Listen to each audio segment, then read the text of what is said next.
kitos rasės, tarkim, ane, iš kosmoso gali mus pasiekti būtent tokiu būdu ir taip gali vykti ta vadinama, kurią atšalinina dabar labai ypatingai aktyviai DNR aktyvacija. Tai yra, susigeria pirmiausia į augalus, tu per maistą, tas augalas grąžina, ateina ir tampa augalo molekulės tavo sistemos dalimi, tai reiškia, augalo molekulės išrenkama, juose esanti energija, juose esanti saulės šviesa, turinti tam tikrą, nešanti su savim tam tikrą informaciją pakeliui, tarkim, priimta žinutės, jinai įkeliauja į ląstelės vidų, į genomą ir ten yra išpakuojama. Viena, tarp kitko, tavo DNR, jeigu ją išpakuotum, tai ten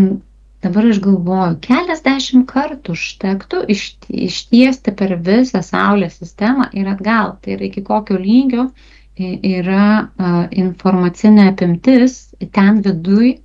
mūsų ląstelėje, kur kažkas, kas yra visiškai paslėpta, koks mastas yra užkoduotas. Ir kai tu suvoki, koks mastas ten yra užkoduotas, tada atsiranda erdvė suvokti galimybę, kad taip, gali būti, kad yra kažkokie tai svertai jėgos,